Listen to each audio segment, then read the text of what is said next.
খলিফাতুল মুসলিমিন আমিরুল মুমিনিন হযরত ওমর এইবার তিনি বলতেছেন, জয়নবকে আমার বড় পছন্দ হয়েছে।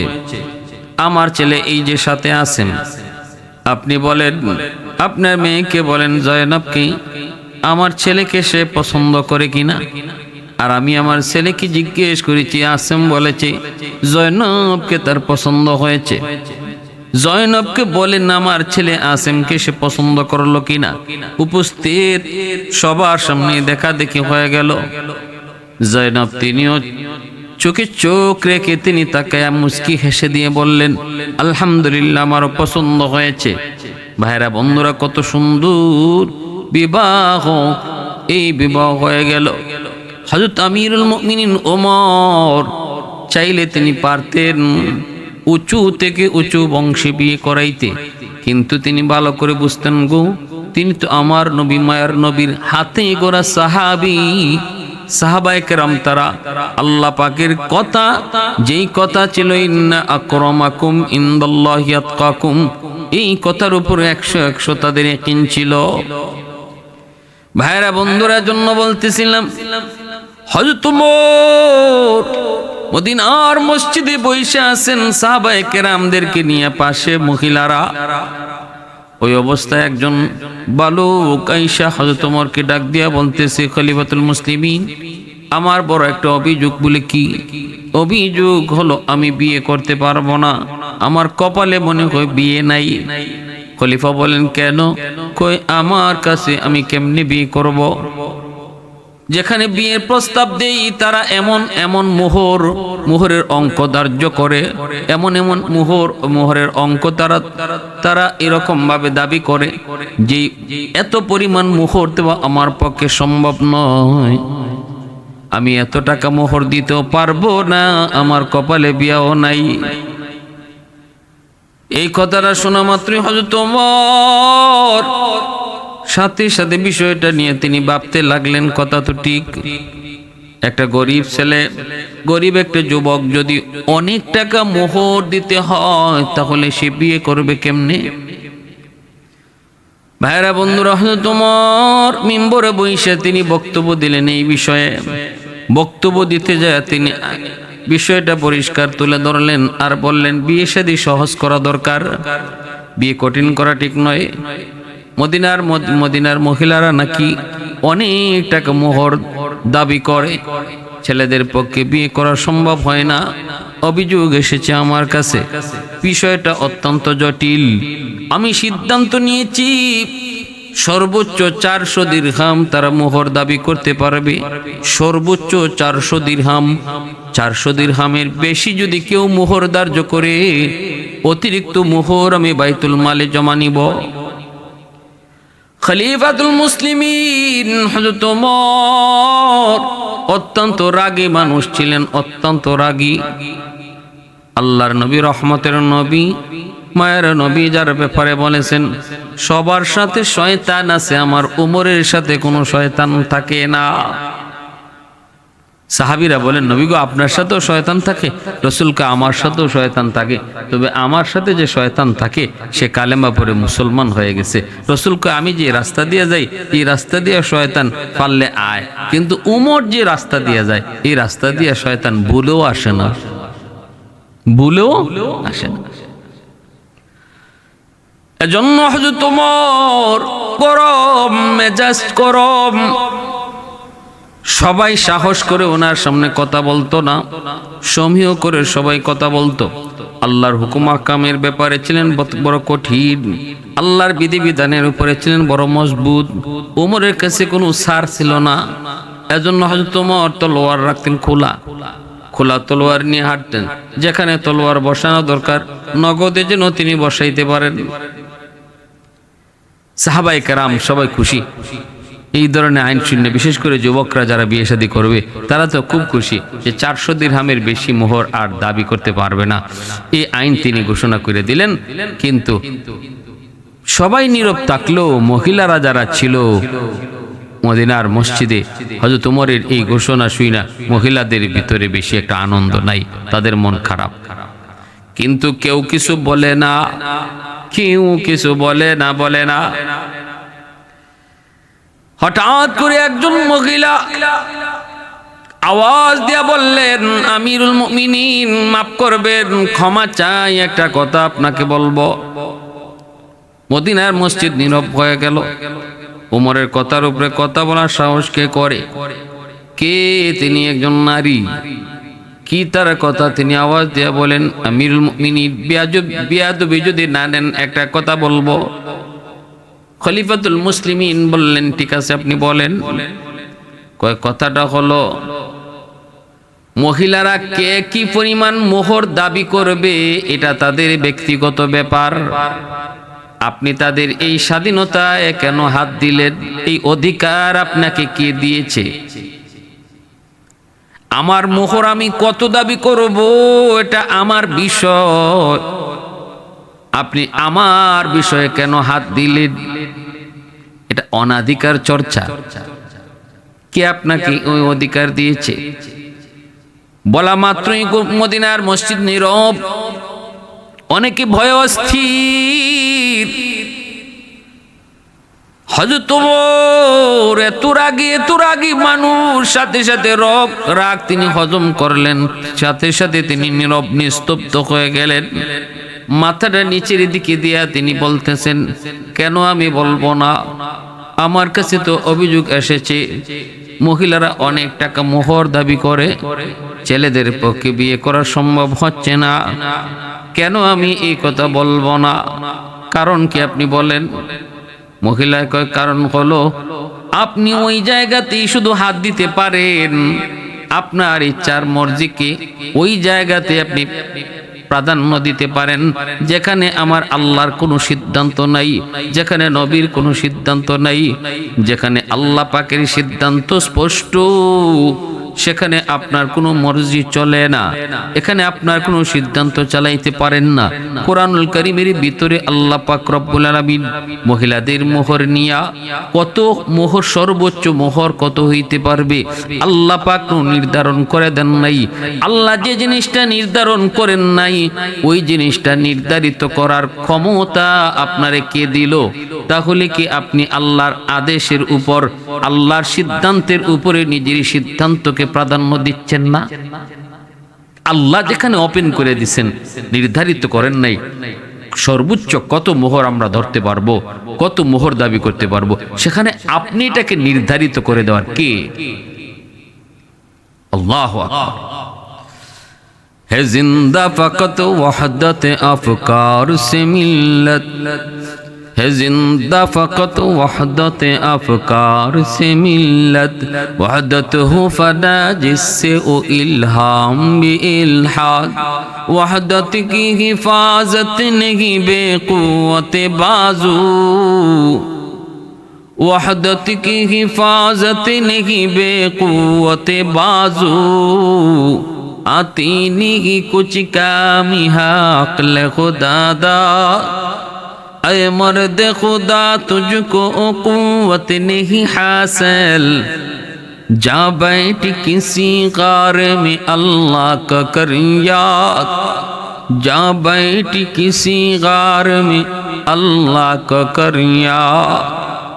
আমার ভাইরা বন্ধুরা, হযরত ওমর ফারুক রাদিয়াল্লাহু তাআলা আনহু সাথে সাথে তিনি লাজবাব হয়ে গেলেন, আর কথা বাড়াইলেন না। নিজের ভুল তিনি স্বীকার করে নিলেন, আল্লাহর কাছে মাপ চাইলেন, আর মহিলাকে প্রশংসিত করলেন, ধন্যবাদ জানাইলেন, আর বললেন, আপনি আমার ভুল ধইরা দিছেন। খলিফাতুল মুসলিমিন ওমর তিনি তো এমন একজন আল্লাহর, এমন একজন নবীর সাহাবী, এমন একজন আল্লাহওয়ালা, এমন একজন খোদাভীরু। তিনি যতটাই ছিলেন রাগী, ততটাই ছিলেন বিনয়ী। হযরত ওমর রাগী ছিলেন কিন্তু অহংকারী ছিলেন না। মুমিনিন হযরত ওমর ফারুক রাদিয়াল্লাহু তাআলা আনহু, যিনি অর্ধ পৃথিবীর বাদশা, অর্ধ পৃথিবীর খলিফা ছিলেন, তামাম দুনিয়ার অর্ধেক যিনি শাসন করেছেন, এত বড় শাসক, এত বড় একজন ন্যায়পরায়ণ বাদশা, যার আদালতের মানদণ্ড ছিল ইনসাফ, হযরত ওমর ফারুক রাদিয়াল্লাহু তাআলা আনহুর আদালতের মানদণ্ড হলো ইনসাফ। কখনো তিনি বিচার কাজে কে কোন গোষ্ঠীর লোক, কে কোন বংশের লোক, এটা কখনো তিনি চিন্তা করতেন না। খলিফাতুল মুসলিমিন আমিরুল মুমিনিন হযরত ওমর, ওনার অভ্যাস ছিল রাতের অন্ধকারে তিনি জনগণের হালত দেখার জন্য তিনি মাঝে মাঝে বের হতেন। খাদেম আসলামকে সঙ্গে নিয়া আমিরুল মুমিনিন হযরত ওমর রাতের অন্ধকারে শহরে বন্দরে গ্রামে গঞ্জে তিনি বেড়াতেন, মানুষের হালত দেখতেন, জনগণের খোঁজ খবর নিতেন, ছদ্মবেশী নিতেন। অনেকেই অনেক সময় খলিফাকে চিনত না, কিন্তু তিনি তাদের খোঁজ খবর টিকে নিতেন। যেখানে যা দেখতেন সেটাই রাজদরবারে এসে সমাধান করতেন, সলভ করতেন। এত বড় বাদশা, অর্ধ পৃথিবীর শাসক, সন্তানকে বিয়ে করাবেন ছেলে, নাম হলো আসিম। আসিমকে বিয়ে করাবেন, উপযুক্ত একটা পাত্রীর সন্ধান খুঁজেন। চাইলে তিনি বিভিন্ন দেশের রাজকন্যার জন্য নিজের ছেলের প্রস্তাব দিতে পারতেন। বিভিন্ন দেশ, রোম বলো পারস্য বলো, যে কোনো দেশের বাদশার মেয়ে, তার জন্য নিজের ছেলের বিয়ের প্রস্তাব দিতে পারতেন। এতটুকু মর্যাদা, এতটুকু সম্মান তাম দুনিয়া জুড়ে খলিফাতুল মুসলিমিন ওমরের ছিল। কিন্তু না, ইতিহাস দেখলে আমরা দেখি রে যুবক, খলিফা ওমর কিন্তু নিজের ছেলের জন্য কোনো রাজকন্যা খোঁজেন নাই। আসিমকে বিয়ে করাইছেন একটা এতিম, গরিব, অসহায় একটা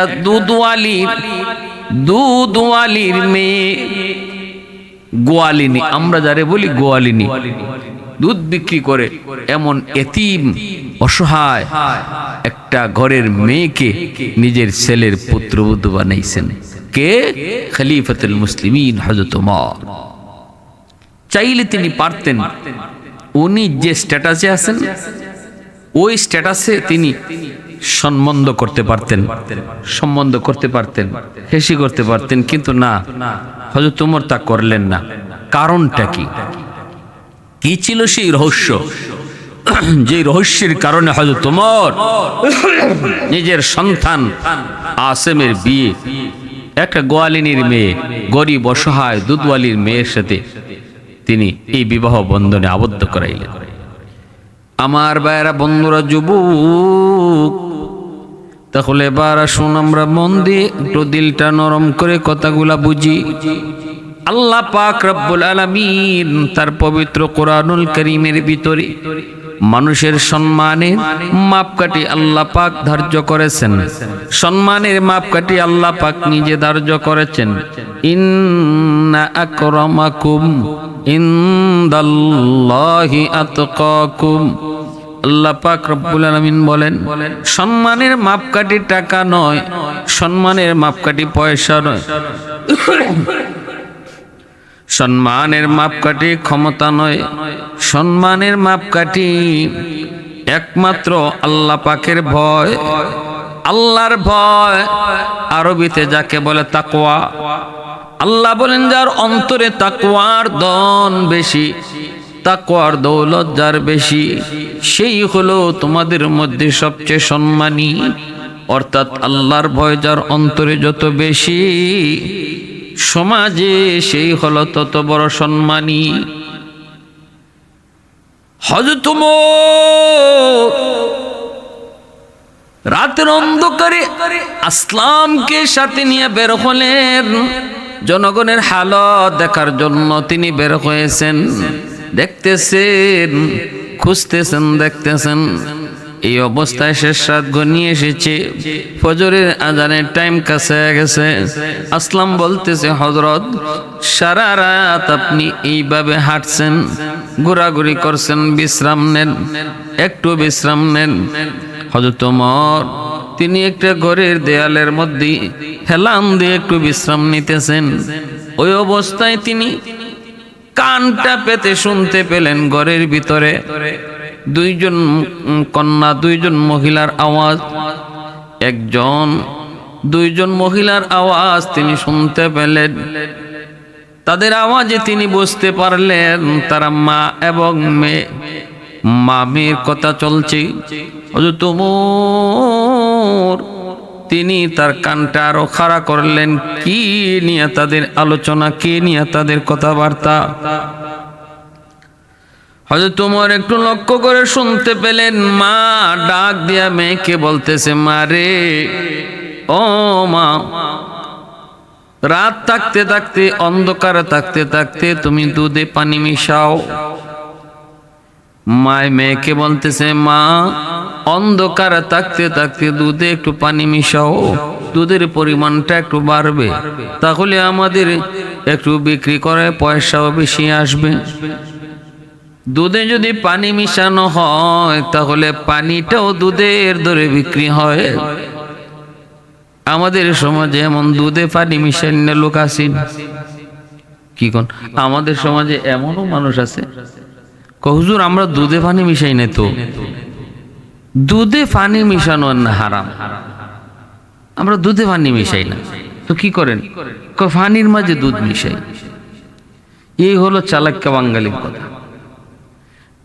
হযরত ওমর ফারুক রাদিয়াল্লাহু তাআলা আনহু তিনি শুনতে পাচ্ছেন মেয়েকে মা বলতেছে, মা, অন্ধকার থাকতে থাকতে তাড়াতাড়ি দুধে পানি মিশাও, দুধের পরিমাণ বাড়ুক, কিছু পয়সাও বেশি আসবে। আওয়াজটা হযরত ওমরের কানে আসা মাত্রই তিনি আরো সতর্ক হলেন। তিনি তো এই সমস্ত বিষয়ে খোঁজার জন্যই মূলত রাতের অন্ধকারে ঘুরেন। কোথায় কোন দুর্নীতি হয়, কোথায় কোন অনিয়ম হয়, কোথায় কোন জুলুম হয়, কে কোথায় কি করে। কারণ রাতের আধারে মানুষের আসল চরিত্র ফুটে উঠে। মানুষের সামনে তো বহু চুর বাটফারও মুখোশ পরে ভালো মানুষ সাজে। মানুষের চোখের আড়াল হলে নিরিবিলি যার চরিত্র ভালো সেই হলো মূল সঠিক চরিত্রের অধিকারী, তার চরিত্রই ভালো। আর নিরিবিলি একাকী যার চরিত্র খারাপ সে আসলেই চরিত্র খারাপ। মানুষের সামনে ভালো সাজার বহু পথ, বহু সুযোগ ওপেন থাকে। মুখোশ পরে সমাজের বহু চুর, বহু ডাকাত, বহু সন্ত্রাসী ক্ষমতার মসনদেও বসা থাকে, ভালো মানুষের মুখোশ পরে। এজন্য রাতের অন্ধকার মানুষের আসল চরিত্র ফুটায় তোলে। হযরত ওমর রাতের অন্ধকারে তিনি জনগণের হালত দেখতে বের হতেন গো। বের হয়েছেন আর শুনতে পেলেন মায় বলতেছে, মারে, অন্ধকারে থাকতে থাকতে তুমি দুধে পানি মিশাও। মেয়েটা তখনই বলতেছে, মা গো, ও মা, এটা তুমি কেমন কথা বলছো? দুধে যদি পানি মিশানো হয় তাহলে এটা তো জুলুম, এটা তো অন্যায়, এটা তো ধোঁকাবাজি হবে। মা, এমন ধোঁকাবাজি করা তো ঠিক হবে না। মা কয়, মা, এ মা, তুই এত কথা বলবি না। ধোঁকাবাজি হয় কি না হয় আমি কম বুঝি না। তোমার বাবা দুনিয়াতে নাই, এতিম, এতিম সন্তান লইয়া আমি মা বড় বিপদে আছি রে। আমি একজন অসহায় মা, কেমনে তোমাকে পালবো, কেমনে সংসার চালাবো, হিমশিম খাই। আমাকে এত তুমি ধোঁকাবাজি আর ফাঁকিবাজির ওয়াজ কইরো না। মা, এই কথা বলবি না, যা বলছি তা কর। অন্ধকার থাকতে থাকতে দুধে পানি মিশাও। এমনি মেয়েটাই বলতেছে, মা গো, রাতের অন্ধকারে যদি আমরা পানি মিশাই, উমরের কাছে জবাব দিব কি? খলিফাতুল মুসলিমিন উমর তিনি তো এরকম কাজ নিষিদ্ধ করেছেন, এবং হাতে নাতে ধরতে পারলে উচিত শিক্ষা তিনি দিবেন। মাগো, এমনটা কি করা ঠিক হবে? মা কইতেছে, মারে তুই তো দেখি একটা বোকা। রাতের অন্ধকার, ওমর কোত্থেকে দেখবে, কোত্থেকে শুনবে? এখন ওমর আসবে কোত্থেকে? মেয়েটাই কয়, মাগো ওমা রাতের অন্ধকারে ওমর যদি নাও দেখে, ওমরের চোখে তুমি আমি ফাঁকি দিতে পারবো, কথা ঠিক, কিন্তু আসমানের মালিক রে কেমন করে ফাঁকি দিব? ফাইনাল্লাহ ফাইনাল্লাহ, আমার আল্লাহ রে আমরা কোথায় রাখবো? এই কথাটা বলা মাত্রই মেয়ের কথা শুই না মাও আল্লাহ পাকের ভয় অন্তরে ঢুকে পড়ল, নীরব হয়ে গেল, নিস্তব্ধ হয়ে গেল। মাও আর চাপাচাপি করলো না, দুজনের ভিতরে আল্লাহর ভয় ঢুকে পড়ল। হযরত ওমর কথাগুলি শুনলেন, শোনার পর তিনি আসলামকে ডাক দিয়ে বলতেছেন, আসলাম রে, চল মদিনায় যাই, কিন্তু বাড়িটা একটু চিনে রাখবি। আমি দুর্বল হয়ে পড়েছি, আমি অসুস্থ হয়ে পড়েছি, বয়স্ক হয়ে পড়েছি, হয়তো সব কিছু ইয়াদ থাকবে না, ঠিক থাকবে না। এরে আসলাম, বাড়িটা তুই ঠিক করে রাখবি, মনে রাখবি, ইয়াদ রাখবি, আগামীকাল সকালবেলা যেন আমাকে আবার নিয়ে আসতে পারো। সকাল হইতে না হইতে ওমর আসলামকে ডাক দিয়ে কই, আসলাম চল আমাকে ওই বাড়িতে নিয়ে চল। ওই বাড়িতে এসে হাজির। এইবার আসলাম ডাক দিয়ে বলতেছে, আমিরুল মুমিনিন এই সেই বাড়ি। তিনি দরজার সামনে যে নক করলেন, মহিলা তো বই অস্থির, খলিফাতুল মুসলিমিন আমিরুল মুমিনিন ওমর আমার দরজার সামনে। জানি না গো, কি জানি গো, কোন মামলায় ফেসে গেলাম। হযরত ওমর ডাক দিয়ে বলতেছেন, মাগো ভয় পাও না, ভয় পাওয়ার কোনো কারণ নাই। গতকাল তোমরা মা মেয়ে যা বলেছ, যা নিয়ে আলোচনা করেছ, দুধে পানি মিশানো নিয়া সব কথা আমি ওমর নিজের কানে শুনছি। মহিলার দিলের ভিতরে পানি নাই, কলিজায় পানি থাকার কথাও না। মহিলা নিজে তো জানেন ওমরের ব্যাপারে কি কথা হয়েছে। মেয়েটা বলছে, রাতের অন্ধকারে ওমর না দেখলো আল্লাহ দেখবে। আমি বলেছিলাম ওমর কি রাতের অন্ধকারে আমাদের ঘরে এসে বসে রয়েছে নাকি? তুই যে বললি ওমরে দেখবি, এই কথাগুলি যদি ওমর সই না থাকেন, তাহলে আজ আমার উপায় নেই। মহিলার কলিজায় তো পানি নেই, বয়ে অস্থির, বারবার শুধু মাপ চায়। আমিরুল মুমিনিন খলিফাতুল মুসলিমিন মাফ করে দেন, আমার ভুল হয়েছে মাফ করে দেন, ভুল হয়েছে মাফ করে দেন।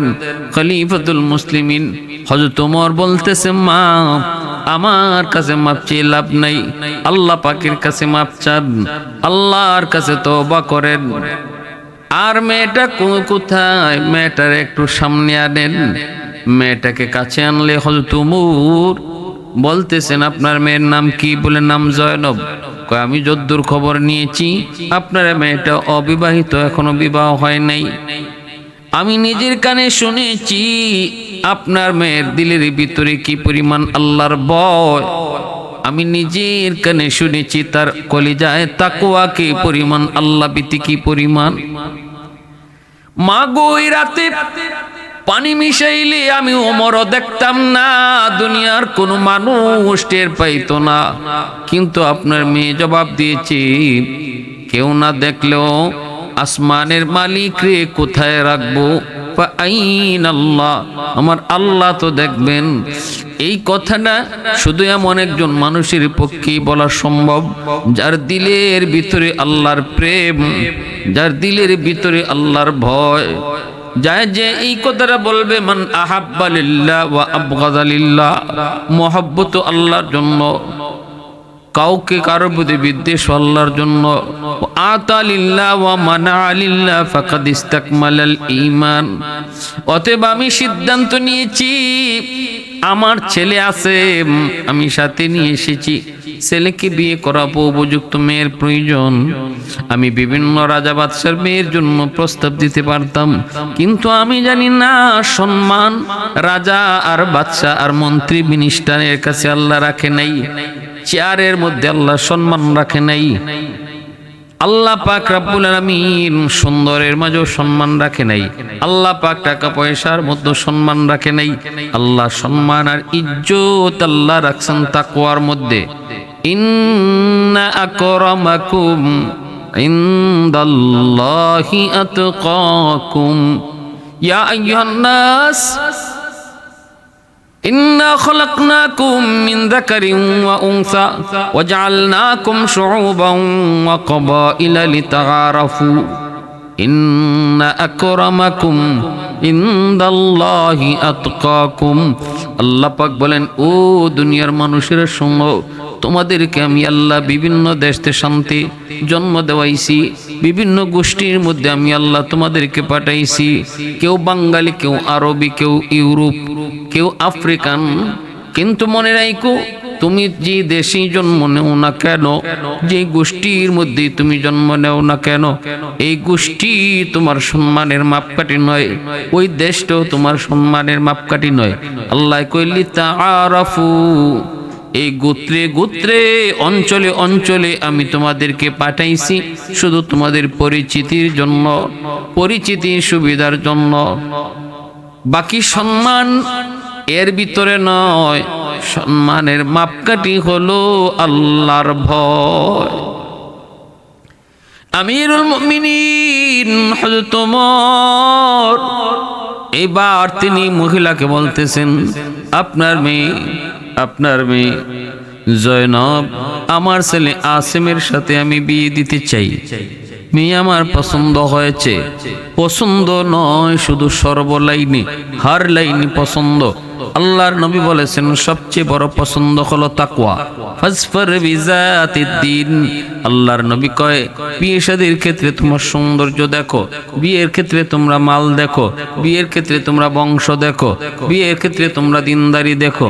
চার জিনিস দেখে তোমরা বিয়ে করাও, কিন্তু না মনে রাখবা, এই চারটার ভিতরে দিনদারিকে আগে দেখবা, দিনদারিটা আগে দেখবা, আগে খুঁজবা, এটারই তোমরা প্রাধান্য দিবা। ফাজফার বিজাতিদ দ্বীন, দিনদারি যদি আগে পাও, এইবার বংশ ভালো পাইলে আলহামদুলিল্লাহ, এইবার তুমি সুন্দর বেশি পাইলে আলহামদুলিল্লাহ, এইবার তুমি সম্পদ পাইলে আলহামদুলিল্লাহ। কিন্তু যদি দিনদারি না পাও, বংশ বলো, সম্পদও আছে, চেহারাও মাশাআল্লাহ, রাসূল কয় সাবধান, দিনদারি না পাইলে আগায়ও না, কারণ এর মধ্যে আরাম থাকবে না, রহমত আর বরকত থাকবে।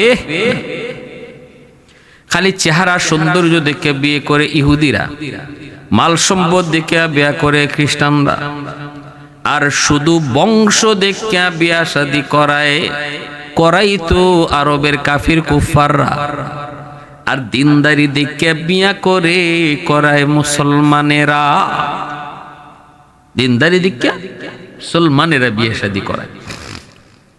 এজন্য মেয়েটা নামাজ পড়ে কিনা, পর্দা করে কিনা, মা ভক্ত কিনা, মুরব্বীদের সম্মান করে কিনা, এই জিনিস আগে দেখতে হবে বিয়ে শাদীর ক্ষেত্রে। ঠিক তেমনি ছেলে মেয়ের জন্য ছেলে দেখবো, এখানেও দেখতে হবে ছেলে নামাজ পড়ে কিনা, দিনদার কিনা, আল্লাহ রসুলকে ভয় করে কিনা, নবীর তরিকা মতো চলে কিনা, বাপ মার সেবা করে কিনা, মুরব্বীদের সম্মান করে কিনা, এটা দেখতে হবে।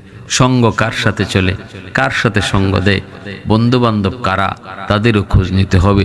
একটা মদখুর গাঞ্জাখুরের সাথে যদি একটা ভালো ছেলে চলে, নিশ্চিত সে ভালো না, সে অবশ্যই তার সঙ্গ দোষে সেও খারাপ হয়ে যাবে।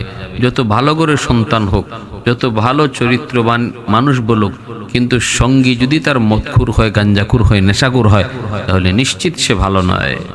একথা বলার কোনো সুযোগ নেই বর্তমান সময়ে। যে আমি ভালো, আমি একটা খারাপ লোককে ভালো বানাইবার জন্য খারাপ লোকের সাথে গেছি। আমি মদ খাই না, আমি গাঞ্জা খাই না, আমি ইয়াবা খাই না, বাবা খাই না, কিন্তু একটা বাবাখুরের সাথে চলি, আমি 2 দিন পরে তারে এখান থেকে ফিরে আনবো। জি না, এটা হয় না, এটা ওই যুগ না, এটা কলির যুগ, এটা শেষ জমানা, ফিতনার যুগ। এই যুগে আল্লাহ রসুল কইছে তুমি দূরে থাকো, তুমি তারে ভালো করার নিয়তে যাইও না, গেলে তুমি তার দলে যাইবা, সে তারে তুমি তোমার দলে আনতে পারবা না, বরং তুমি তার দলে চলে যাওয়া, কারণ এটা ফিতনার যুগ, শেষ জমানা। এটা সাহাবীদের যুগ না, খোলাফায়ে রাশিদিনের যুগ না। ওই যুগে মহিলারা মসজিদে যাইত, মহিলারা মসজিদে গিয়ে নামাজ পড়তো, কোনো অবজেকশন ছিল না। আর এটা হলো কলির যুগ, ফিতনার যুগ। এই যুগে যদি মহিলারা মসজিদে যায়, নামাজ হইব? নমাজ আর নমাজ থাকতো না, মসজিদ আর মসজিদ থাকতো না, মসজিদ আর মসজিদ থাকতো না। যত বাহাদুরি আর বেটাগিরি দেখান, যতজনে যত হাদিস লইয়ে দৌড়ান, যে রসুলের যুগে মহিলারা মসজিদে গেছিল, হ্যাঁ গেছিল, আমরাও তো বলি গেছিল, তো কিছে এখন নিবা নেও, মসজিদ রাখবা না, মসজিদ আর মসজিদ থাকবে না, মসজিদ থাকবে না।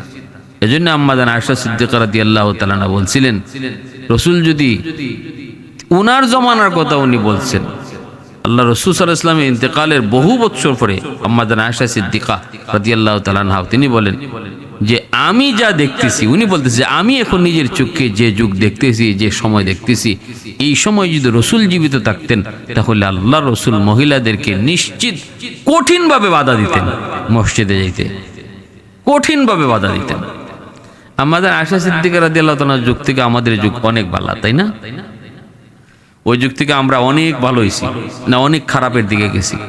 দিন যত যাবে সময় তত খারাপ হবে, সিচুয়েশন তত খারাপ আসবে, পরিস্থিতি তত ভয়াবহ হবে। খলিফাতুল মুসলিমিন আমিরুল মুমিনিন হযরত ওমর এইবার তিনি বলতেছেন, জয়নবকে আমার বড় পছন্দ হয়েছে, আমার ছেলে এই যে সাথে আছেন, আপনি বলেন আপনার মেয়েকে বলেন জয়নবকে আমার ছেলেকে সে পছন্দ করে কিনা। আর আমি আমার ছেলেকে জিজ্ঞেস করেছি, আসেম বলেছে জয়নবকে তার পছন্দ হয়েছে। জয়নবকে বলেন আমার ছেলে আসেমকে সে পছন্দ করলো কিনা। উপস্থিত সবার সামনে দেখা দেখি হয়ে গেল। জয়নব তিনিও চোখে চোখ রেখে তিনি তাকায়া মুস্কি হেসে দিয়ে বললেন, আলহামদুলিল্লাহ, আমারও পছন্দ হয়েছে। ভাইরা বন্ধুরা, কত সুন্দর বিবাহ, এই বিবাহ হয়ে গেল। হযরত আমিরুল মুমিনিন ওমর চাইলে তিনি পারতেন উঁচু থেকে উঁচু বংশে বিয়ে করাইতে, কিন্তু তিনি ভালো করে বুঝতেন গো, তিনি তো আমার নবী, মায়ার নবীর হাতে গড়া সাহাবী। সাহাবায়ে কেরাম তারা আল্লাহ পাকের কথা, যেই কথা ছিল ইন্না আকরামাকুম ইনদাল্লাহি আতকাকুম, এই কথার উপর 100 তাদের ইয়াকিন ছিল। ভাইরা বন্ধুরা, জন্য বলতেছিলাম, হযরত ওমর মদিনার মসজিদে বসে আছেন সাহাবায়ে কেরামদেরকে নিয়ে, পাশে মহিলারা। ওই অবস্থায় একজন বালক আয়েশা হযরত ওমরকে ডাক দিয়া বলতেছে, খলিফাতুল মুসলিমিন, আমার বড় একটা অভিযোগ। বলে কি অভিযোগ? হলো আমি বিয়ে করতে পারবো না, আমার কপালে মনে হয় বিয়ে নাই। খলিফা বলেন, কেন? কই আমার কাছে আমি কেমনে বিয়ে করব? যেখানে বিয়ের প্রস্তাব দেই তারা এমন এমন মোহরের অঙ্ক ধার্য করে, এমন এমন মোহরের অঙ্ক তারা এরকম ভাবে দাবি করে যে এত পরিমাণ মোহর দেওয়া আমার পক্ষে সম্ভব নয়, আমি এত টাকা মোহর দিতেও পারবো না, আমার কপালে বিয়াও নাই। এই কথাটা শোনা মাত্রই হযরত ওমর সাথে সাথে বিষয়টা নিয়ে তিনি ভাবতে লাগলেন, কথা তো ঠিক, একটা গরিব ছেলে, গরিব একটা যুবক যদি অনেক টাকা মোহর দিতে হয় তাহলে সে বিয়ে করবে কেমনে? ভাইরা বন্ধুরা, হযরত ওমর মিম্বরে বসে তিনি বক্তব্য দিলেন এই বিষয়ে। বক্তব্য দিতে যায় তিনি বিষয়টা পরিষ্কার তুলে ধরলেন আর বললেন, বিয়ে শাদী সহজ করা দরকার, বিয়ে কঠিন করা ঠিক নয়। মদিনার মহিলারা নাকি অনেক টাকা মোহর দাবি করে, ছেলেদের পক্ষে বিয়ে করা সম্ভব হয় না। অভিযোগ এসেছে আমার কাছে, বিষয়টা অত্যন্ত জটিল। আমি সিদ্ধান্ত নিয়েছি সর্বোচ্চ 400 দিরহাম তারা মোহর দাবি করতে পারবে, সর্বোচ্চ 400 দিরহাম। 400 দিরহামের বেশি যদি কেউ মোহর ধার্য করে, অতিরিক্ত মোহর আমি বাইতুল মালে জমা নিব। খলিফাতুল মুসলিমিন হযরত ওমর অত্যন্ত রাগী মানুষ ছিলেন, অত্যন্ত রাগী। আল্লাহর নবী, রহমতের নবী, মায়ের নবী যার ব্যাপারে বলেছেন সবার সাথে শয়তান আছে, আমার উমরের সাথে কোনো শয়তান থাকে না। সাহাবীরা বলেন, নবী গো আপনার সাথেও শয়তান থাকে? রাসূলকে আমার সাথেও শয়তান থাকে, তবে আমার সাথে যে শয়তান থাকে সে কালেমা পড়ে মুসলমান হয়ে গেছে। রাসূলকে আমি যে রাস্তা দিয়ে যাই এই রাস্তা দিয়ে শয়তান পারলে আয়, কিন্তু উমর যে রাস্তা দিয়ে যায় এই রাস্তা দিয়ে শয়তান ভুলেও আসে না, ভুলেও আসে না। এজন্য হযরত ওমর গরম মেজাজ, গরম। সবাই সাহস করে ওনার সামনে কথা বলতো না, সমীহ করে সবাই কথা বলতো। আল্লাহর হুকুম আহকামের ব্যাপারে ছিলেন বড় কঠিন, আল্লাহর বিধিবিধানের উপরে ছিলেন বড় মজবুত। ওমরের কাছে কোনো ছাড় ছিল না। এজন্য হযরত ওমর তলোয়ার রাখতেন খোলা, খোলা তলোয়ার নিয়ে হাঁটতেন। যেখানে তলোয়ার বসানো দরকার নগদে যেন তিনি বসাইতে পারেন। সাহাবায়ে কেরাম সবাই খুশি এই ধরনের আইন শুনে, বিশেষ করে যুবকরা যারা বিয়ে শাদী করবে তারা তো খুব খুশি যে 400 দিরহামের বেশি মোহর আর দাবি করতে পারবে না। এই আইন তিনি ঘোষণা করে দিলেন। কিন্তু সবাই নীরব থাকলেও মহিলারা যারা ছিল মদিনার মসজিদে হযরত ওমরের এই ঘোষণা শুনে মহিলাদের ভিতরে বেশি একটা আনন্দ নাই, তাদের মন খারাপ। কিন্তু কেউ কিছু বলে না, কেউ কিছু বলে না। হঠাৎ করে একজন মহিলা আওয়াজ দিয়া বললেন, আমিরুল মুমিনিন মাফ করবেন, ক্ষমা চাই, একটা কথা আপনাকে বলবো। মদিনার মসজিদ নীরব হয়ে গেল। ওমরের কথার উপরে কথা বলার সাহস কে করে? কে তিনি? একজন নারী। কি তার কথা? তিনি আওয়াজ দিয়া বলেন, আমিরুল মুমিনিন বিয়াদবি যদি না নেন একটা কথা বলবো। খলিফাতুল মুসলিমিন বললেন, ঠিক আছে আপনি বলেন। কয় কথাটা হলো, মহিলারা কে কি পরিমাণ মোহর দাবি করবে এটা তাদের ব্যক্তিগত ব্যাপার। আপনি তাদের এই স্বাধীনতায় কেন হাত দিলেন? এই অধিকার আপনাকে কে দিয়েছে? আমার মোহর আমি কত দাবি করব এটা আমার বিষয়, আপনি আমার বিষয়ে কেন হাত দিলেন? এটা অনাধিকার চর্চা। কে আপনাকে ওই অধিকার দিয়েছে? বলা মাত্রই মদিনার মসজিদ নীরব, অনেকে ভয় অস্থির। হযরত ওমর এত রাগী মানুষ, সাথে সাথে রাগ তিনি হজম করলেন, সাথে সাথে তিনি নীরব নিস্তব্ধ হয়ে গেলেন। মাথাটা নিচের দিকে দিয়া তিনি বলতেছেন, কেন আমি বলবো না? আমার কাছে তো অভিযোগ এসেছে মহিলারা অনেক টাকা মোহর দাবি করে, ছেলেদের পক্ষে বিয়ে করা সম্ভব হচ্ছে না। কেন আমি এই কথা বলবো না? কারণ কি আপনি বলেন? মহিলায় কয়, কারণ হলো আপনি ওই জায়গাতেই শুধু হাত দিতে পারেন, আপনার ইচ্ছার মর্জিকে ওই জায়গাতে আপনি প্রাধান্য দিতে পারেন যেখানে আমার আল্লাহর কোনো সিদ্ধান্ত নাই, যেখানে নবীর কোনো সিদ্ধান্ত নাই, যেখানে আল্লাহ পাকের সিদ্ধান্ত স্পষ্ট, সেখানে আপনার কোনো মর্জি চলে না, এখানে আপনার কোনো সিদ্ধান্ত চালাইতে পারেন না। কোরআনুল কারীমের ভিতরে আল্লাহ পাক রব্বুল আলামিন মহিলাদের মোহর নিয়া কত মোহর, সর্বোচ্চ মোহর কত হইতে পারবে আল্লাহ পাক নির্ধারণ করে দেন নাই। আল্লাহ যে জিনিসটা নির্ধারণ করেন নাই ওই জিনিসটা নির্ধারিত করার ক্ষমতা আপনারে কে দিল? তাহলে কি আপনি আল্লাহর আদেশের উপর, আল্লাহর সিদ্ধান্তের উপরে নিজের সিদ্ধান্তকে প্রাধান্য দিচ্ছেন না? আল্লাহ যেখানে ওপেন করে দিচ্ছেন, নির্ধারিত করেন নাই, সর্বোচ্চ কত মোহর আমরা ধরতে পারবো, কত মোহর দাবি করতে পারবো, সেখানে আপনি এটাকে নির্ধারিত করে দেওয়ার কে? আল্লাহু আকবার। है जिंदा फकत वहदत अफकार से मिल्लत, है जिंदा फकत वहदत अफकार से मिल्लत, वहदत हो फदा जिससे ओ इल्हाम भी इल्हाद, वहदत की हिफाजत नहीं बेक़ुव्वत बाजू,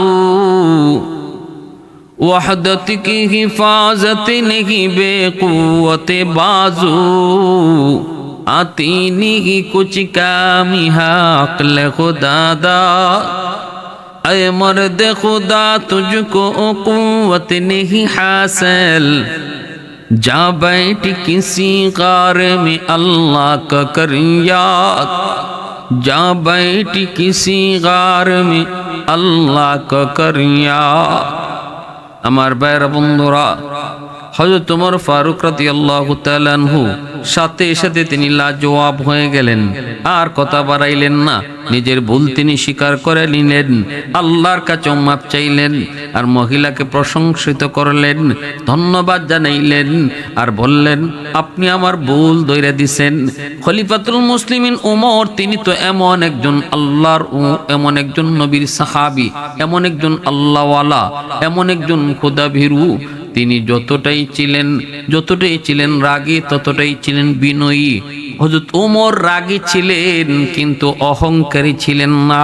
হযরত ওমর সর্বদাই নিজের ভুলটা তিনি সব সময় স্বীকার করতেন, কখনো এমন ছিলেন না রাগের বশীভূত হয়ে অহংকারী হয়ে তিনি নিজের ভুলের উপরে অটল, এমন ছিলেন না, বরং যত রাগী হন না কেন ভুল সবার আগে স্বীকার করে নিছেন।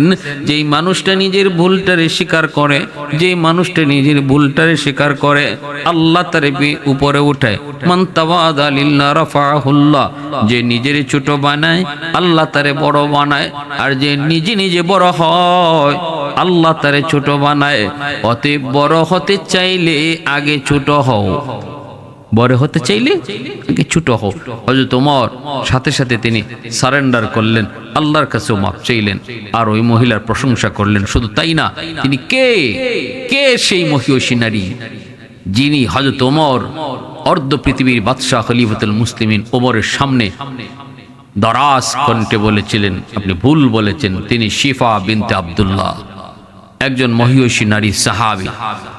হযরত ওমর রাদিয়াল্লাহু তাআলা আনহু তিনি জানতেন ইনি এমন এক মহিলা ছিলেন, এমন এক নারী ছিলেন, এমন এক মহিয়সী নারী ছিলেন যার সামনে অন্যায় করে কেউ যেতে পারত না।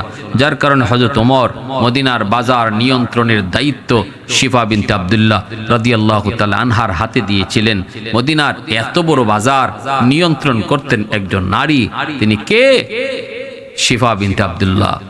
হযরত ওমর ফারুক রাদিয়াল্লাহু তাআলা জামানায় ওনার চোখের সামনে, যার কারণে বাজারে কোনো সিন্ডিকেট হতো না, বাজারে কোনো ধরনের 2 নম্বরী ব্যবসা কেউ করার সাহস পেত না। এত রাগী ছিলেন আল্লাহ পাকের বিধিবিধানের উপর, এতটাই তিনি ন্যায়ের উপরে ছিলেন, বলিষ্ঠ ন্যায়ের উপরে ছিলেন। বাজার নিয়ন্ত্রণের দায়িত্ব খলিফাতুল মুসলিমিন ওমর পুরুষের হাতে না দিয়া একজন মহিলার হাতে দিয়েছিলেন, তার নাম শিফা বিনতে আব্দুল্লাহ। প্যারে হাজিরিন, এজন্য বলতেছিলাম যে ন্যায় কথা, হক কথা বলা অনেক বড় গুণ। রসুলের যুগে সাহাবায়ে কেরামের যুগে মা বোনদের অবদান দেখেন। মহিলারা তারাও দ্বীনের ক্ষেত্রে, দ্বীনের লাইনে কি পরিমাণ দ্বীনের বুঝ তারা রাখতেন। আল্লাহ আমাদের সবাইকে দ্বীনের বুঝ নিয়ে চলার তৌফিক দান করুন। আমিন।